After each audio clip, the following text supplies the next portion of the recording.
Ìwé kìíní ti Sámúẹ́lì orí kìíní láti ẹsẹ̀ kìíní títí dé ẹsẹ̀ kejìdínlọ́gbọ̀n. Nígbà náà ọkùnrin kan wà ará Ramatai Sofimu ní òkè Efraimu, orúkọ rẹ̀ a máa jẹ́ Elkana ọmọ Jerohamu ọmọ Elihu ọmọ Tohu ọmọ Sufu ará Efrata. Ó sì ní aya méjì, orúkọ ìkíní a máa jẹ́ Hana, orúkọ ìkejì a sì máa jẹ́ Penina. Penina sì bímọ ṣùgbọ́n Hana kò bí. Ọkùnrin yìí a máa ti ìlú rẹ̀ lọ lọ́dọọdún láti sìn àti láti ṣe ìrúbọ sí Olúwa àwọn ọmọ ogun ní Ṣílò.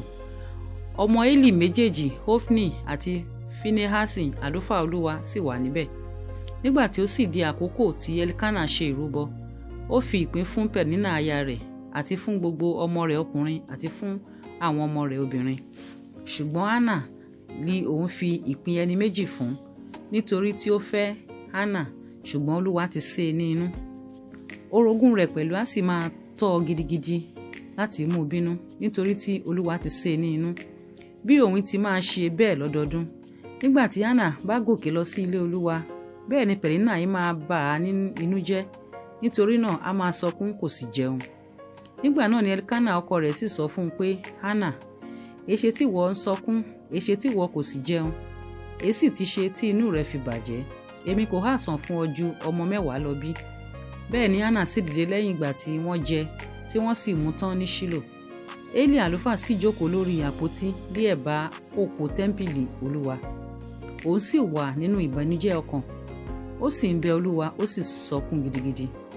Òun sì jẹ́jẹ́, ó sì wí pé, Olúwa àwọn ọmọ ogun, bí ìwọ nítòótọ́ bá bojú wo ìpọ́njú ìránṣẹ́bìnrin rẹ, tí o sì rántí mi, tí ìwọ kò sì gbàgbé ìránṣẹ́bìnrin rẹ, ṣùgbọ́n bí ìwọ bá fi ọmọkùnrin kan fún ìránṣẹ́bìnrin rẹ, nígbà náà li èmi ò fi fún Olúwa ní gbogbo ọjọ́ ayé rẹ̀, abẹ kì yóò sì kàn án lórí. Ó sì ṣe bí ó ti ń bẹ̀bẹ̀ síbẹ̀ níwájú Olúwa, bẹ́ẹ̀ ni Eli kíyèsí ẹnu rẹ̀. Ǹjẹ́ Hana òun sọ̀rọ̀ lí ọkàn rẹ̀, kìkì ètè rẹ̀ lí ó mì, ṣùgbọ́n a kò gbọ́ ohùn rẹ̀. Nítorí náà ni Eli fi rò pé ó mu ọtí wáìnì yó. Eli sì wí fún un pé, ìwọ ò ti mu ọtí wáìnì pẹ́ tó, mú ọtí wáìnì rẹ kúrò lọ́dọ̀ rẹ. Hana sì dáhùn wípé, bẹ́ẹ̀ kọ́ Olúwa mi, èmi ni obìnrin oníròbìnújẹ́ ọkàn, èmi kò mu ọtí wáìnì tàbí ọtí líle, ṣùgbọ́n ọkàn mi li èmi ń tú jáde níwájú Olúwa. Má ṣe ka ìránṣẹ́bìnrin rẹ sí ọmọbìnrin Beliali, nítorí pé nínú ọ̀pọ̀lọpọ̀ èrò àti ìbìnújẹ́ inú mi ni mo ti ń sọ nísinsìnyí. Nígbà náà ni Eli dáhùn, ó sì wí pé, máa lọ lé àlàáfíà, kí Ọlọ́run Ísírẹ́lì kí ó fi ìdáhùn ìbéèrè tí ìwọ béèrè lọ́dọ̀ rẹ̀ fún ọ.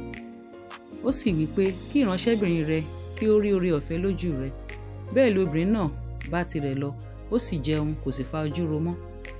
Wọ́n sì dìde ní kùtùkùtù òwúrọ̀, wọ́n wólẹ̀ sìn níwájú Olúwa, wọ́n padà wá sí ilé wọn ní Rama. Elkana sì mọ aya rẹ̀, Olúwa sì rántí rẹ̀.